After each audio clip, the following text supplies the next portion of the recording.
दोस्तों नमस्कार। तो भारत बनाम न्यूजीलैंड जो था, हमारी विमेन इन ब्लू उस मैच में उतरी थी। मैच में भारत को तो हार मिली, लेकिन एक वाकया हुआ जिसके बाद से ये पूरा चर्चाओं में हो गया मुद्दा। काफी कंट्रोवर्शियल बताया गया भारत के खेमे की तरफ से। उसको आउट बताया गया, एम्पायर ने उसको नॉट आउट किया, बॉल को डेड डिक्लेयर किया। पर आखिर हुआ क्या, आपको हम समझाते हैं। आप 14वें ओवर की गेंद थी और दीप्ति शर्मा वहां पर बॉलिंग कर रही थी। और जब दीप्ति शर्मा बॉलिंग कर रही थी, उन्होंने अपने स्पेल को खत्म किया, लेकिन वहां पे अमेलिया केर ने एक लॉन्ग ऑफ की तरफ शॉट खेला और बॉल सीधा गई हरमनप्रीत कौर के हाथ में। अब हरमनप्रीत कौर उस बॉल को लेकर सर्कल के अंदर एंट्री कर रही थी, तभी सोफी डिवाइन ने देखा कि उनको आने में टाइम लग रहा है, एक और सिंगल लिया जा सकता है। जब तक एम्पायर ने दीप्ति शर्मा की कैप उनको हैंड ओवर कर दी थी, सोफी डिवाइन और केर रन के लिए भागी। उतने में हरमनप्रीत कौर ने वहां थ्रो किया और सीधा ऋचा घोष ने उसको रनआउट कर दिया।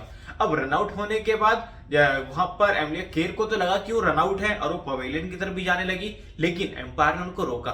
एम्पायर ने उनको बुलाया, उसके बाद उस बॉल को डेड बॉल करार दिया और वहां पर अमेलिया केर नॉट आउट करार हो गई। लेकिन इसमें सवाल ये है कि अगर वो रनआउट नहीं होती, वो एक रन पूरा हो जाता, तो क्या अमेलिया के खाते में जुड़ता?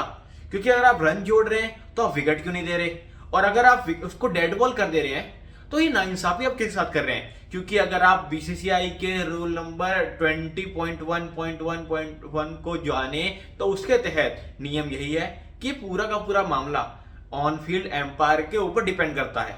लेकिन एम्पायर ने जब गेंद उनकी कैप, दीप्ति शर्मा की कैप उनके हाथ में हैंड ओवर कर दी, उसके बाद सोफी डिवाइन का रन लेना, जब गेंदबाज और विकेट कीपर की तरफ से ये मान लिया जाता है कि अब ये ओवर खत्म हो चुका है, उसके बाद रन लेने की क्या जरूरत थी? और रन ली तो पेनल्टी किसको मिलनी चाहिए, न्यूजीलैंड को या भारत को? क्योंकि भारत ने रन आउट किया, आप क्लियरली देख सकते हैं कि वहां पर क्रीज से बाहर थी और रन आउट हुई, लेकिन उस रनआउट को डेड बॉल डिक्लेयर कर दिया गया। इससे पहले एक वाकया हुआ था आईपीएल में, जहां पर ऋषभ पंत बल्लेबाजी कर रहे थे, ओवर खत्म हो चुका था और वो आगे जाके कुछ बात कर रहे थे। उतने में बॉल थ्रो होती है, विकेटों पे लगती है और वहां पर ऋषभ पंत को भी आउट दे दिया जाता है। लेकिन यहाँ पर रनआउट के मामले में नॉट आउट दिया गया। अब कंट्रोवर्सी के हिसाब से अगर देखें, क्रिकेट के लिहाज से देखें, स्पोर्ट्समैनशिप के स्पिरिट से देखें, तो यहाँ पर ये एम्पायर के ऊपर डिसीजन होता है। एम्पायर डिसाइड करता है कि आउट है या नॉट आउट है या ये डेड बॉल है। एम्पायर ने अपना काम किया, एम्पायर ने इस गेंद को डेड बॉल करार दिया। लेकिन भारतीय खेमे की तरफ से कंट्रोवर्सियां कई हैं। यहां से हमने देखा कि काफी चूक भी हुई, क्योंकि हमारी गेंदबाजी में धार तो थी थोड़ी बहुत, लेकिन बल्लेबाजी काफी कमजोर हुई। उसके बाद जब हमने फील्डिंग करी